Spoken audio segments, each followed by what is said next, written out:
Hello and welcome back to the EXPANSYS Asia video blog. Last week we took a look at the Arco 70 Android Internet tablet, and this week we've got two of the hottest new smartphones on the market in Apple's iPhone 4 White as well as the newly released Samsung Galaxy 2S.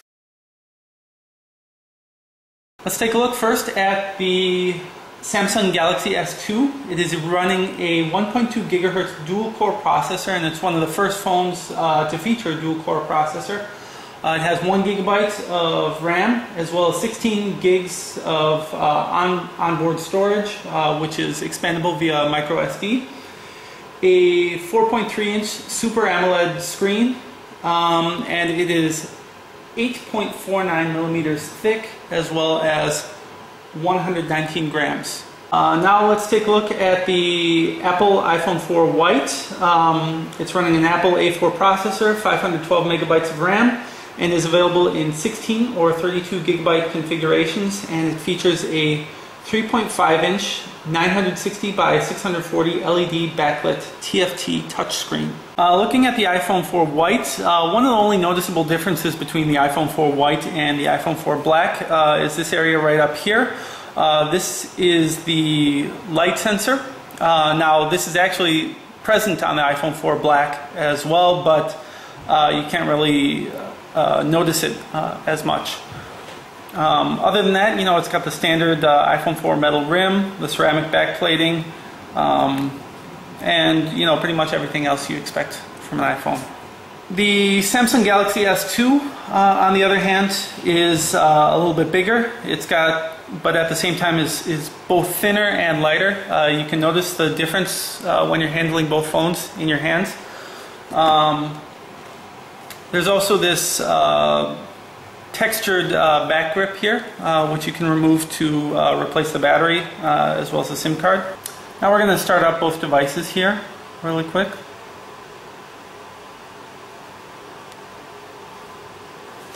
Now the Samsung Galaxy S2 has been touted as having a much faster processor. Let's see if it makes any difference with the boot times.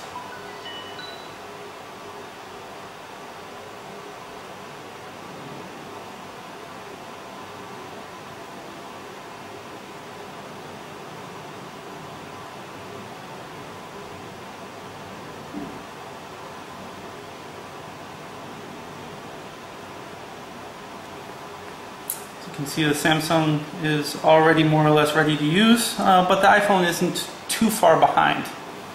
Now, the iPhone is obviously running iOS 4, whereas the Samsung Galaxy S2 is running Android 2.3.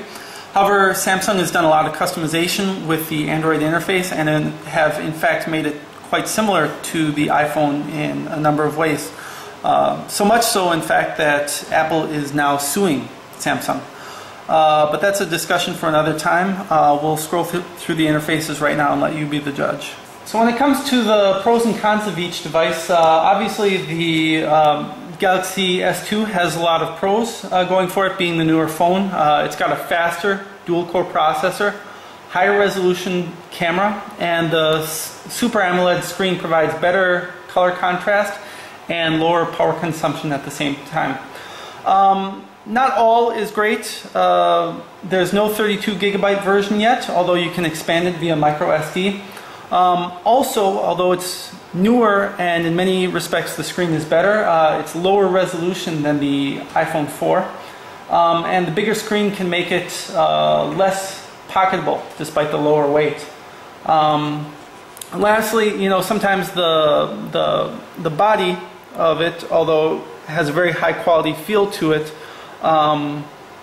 it still feels a bit more plasticky than the iPhone. Meanwhile, the iPhone 4, although it's a bit older, still has a few tricks up its sleeve.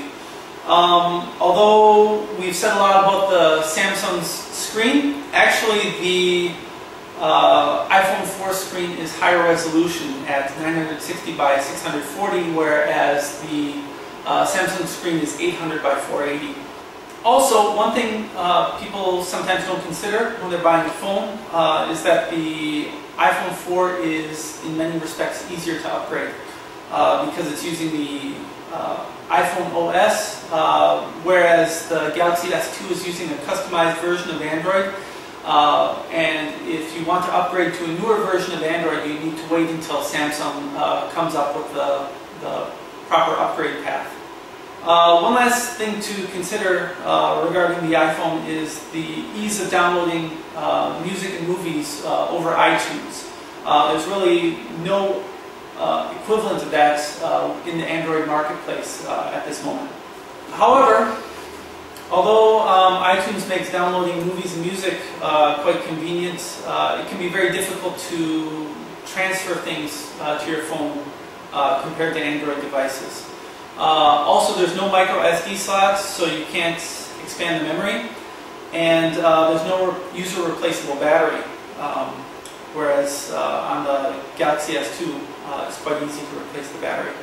Lastly, although the iPhone 4 White was just released a couple weeks ago, it is essentially the same as the iPhone 4 Black, and there are no performance enhancements or any other major changes other than the color. So you're pretty much getting the same iPhone 4 you would have gotten 6 months ago. Once again, these are both two of the best phones out on the market, and you can't really go wrong getting either one. Get the Galaxy S2 if you need the fastest processor with the biggest, brightest screen out there, are upgrading from an iPhone 4, or value thinness and screen real estate over pocketability. The iPhone 4 is still going to be a top choice if you're upgrading from an earlier version of iPhone and have already invested a lot in your app and media library, or if you need something that is easier to fit in your pocket, even if it weighs down a little bit more. Thank you once again for tuning in to this week's EXPANSYS Asia video blog. We welcome your questions, comments, and suggestions, which you can leave on our Facebook, YouTube, or Twitter pages, or you can email us directly at info@expansys.com.hk. Well, that's all for now. We'll see you next time. Goodbye.